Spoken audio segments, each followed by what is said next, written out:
Jamais sans la grâce, une dévotion matinale qui vous connecte à la pensée de Dieu et vous donne la provision du ciel au quotidien.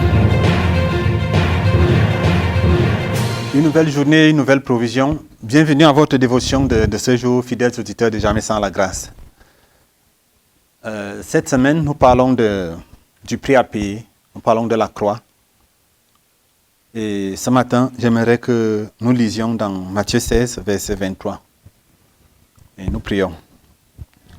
Seigneur, merci. Nous voulons juste te remercier pour ta parole.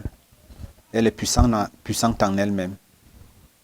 Et lorsqu'elle vient, elle fait ce pourquoi elle est venue. Et lorsque nous nous exposons à elle, nous ne sommes plus les mêmes. Parce que nous faisons le choix soit de coopérer, soit de refuser ce que tu nous demandes. Mais par grâce, aide-nous à coopérer pour notre bien et pour ta gloire. Au nom de Jésus. Amen. Nous lisons donc dans Matthieu 16, verset 23, il est écrit « Mais Jésus, se retournant, dit à Pierre, « Arrière de moi, Satan, tu mets en scandale, car tes pensées ne sont pas les pensées de Dieu, mais celles des hommes. » Et dans le verset précédent, Pierre venait de confesser que Jésus est le Christ, avec tout ce que cela comporte. Donc, c'est par lui le salut vient, et il est vraiment le Fils de Dieu, il est l'agneau de Dieu qui a été immolé avant la fondation du monde. Et j'en passe. Et Jésus lui dit maintenant que oui, je dois aller à la croix. Il dit à Jésus, ben, écoute, tout sauf ça, à Dieu ne plaise, tu n'iras pas. Jésus va donc se lever avec autorité et il va lui dire, arrière de moi. En fait, il dit, les pensées qui sont en toi là, je ne suis pas avec elles. Il lui dit, tes pensées ne sont pas les pensées de Dieu, mais celles des hommes. Donc, voilà donc quelque chose qui peut nous empêcher de coopérer avec Dieu au point d'accepter la croix dans notre vie. Les pensées humaines.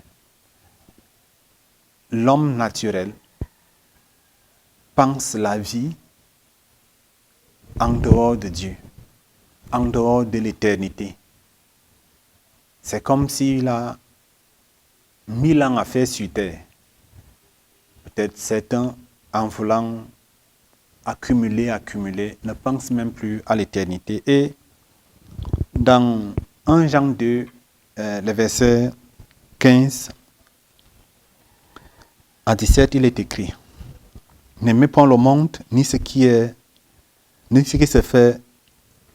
N'aimez pas le monde, ni rien de ce qui fait partie du monde. Si quelqu'un aime le monde, l'amour pour le Père n'a pas de place dans son cœur. » Non? Et la Bible va continuer à dire que les choses qui sont dans le monde, c'est la convoitise de la chair, la convoitise des yeux et l'orgueil de la vie. Donc, ces choses, prises de manière individuelle, de manière singulière ou collective, empêchent l'homme de coopérer avec Dieu. Mais Dieu, à travers l'apôtre Jean, nous lance donc ici un avertissement, nous donne une recommandation de ne pas aimer le monde. Le monde avec son système, le monde avec tout ce qu'il nous propose. Et l'apôtre Paul va renchérir de ne pas nous conformer au monde, mais de chercher quelle est la volonté du Seigneur, ce qui est bon, agréable et parfait. Et dans ça, ça veut aussi dire qu'en le faisant, le deuxième aspect, c'est que nous acceptons de rendre un culte agréable à Dieu en soumettant notre volonté à la sienne. Donc, c'est ce que Jésus va donc dire à ses disciples. Il leur dira à Matthieu 16, 24 par la suite que si quelqu'un veut venir après moi, qu'il renonce à lui-même, qu'il se charge de sa croix et qu'il me suive. Oui, c'est ça, mes frères et mes sœurs. Dieu nous demande à renoncer à nous-mêmes. Mais si nous renonçons à nous-mêmes et que nous n'épousons pas la volonté de Dieu, cela ne sera pas possible. En renonçant à nous-mêmes, Dieu nous propose autre chose. Il dit qu'il renonce à lui-même, mais la suite nous concerne, qu'il se charge de sa croix et qu'il me suive. Et Jésus ne nous a pas laissé sans connaître le chemin à suivre. Il est lui-même ce chemin-là. Et sa parole est pleine de richesses, d'instructions, d'orientations, de promesses pour que nous ne restions pas oisifs dans sa maison pour faire ce que nous devons faire pour la gloire de son nom et pour l'avancement de son royaume. Que Dieu nous aide et qu'il nous bénisse. Si vous avez aimé cette émission, parlez-en à vos amis. Parlez-leur du message de la grâce et de ce qu'il fait dans vos vies. Pour un sujet de prière, une question ou pour devenir partenaire, contactez-nous au 00229 94 75 80 20. Que Dieu vous bénisse et à la prochaine. En attendant, pensez avec Dieu.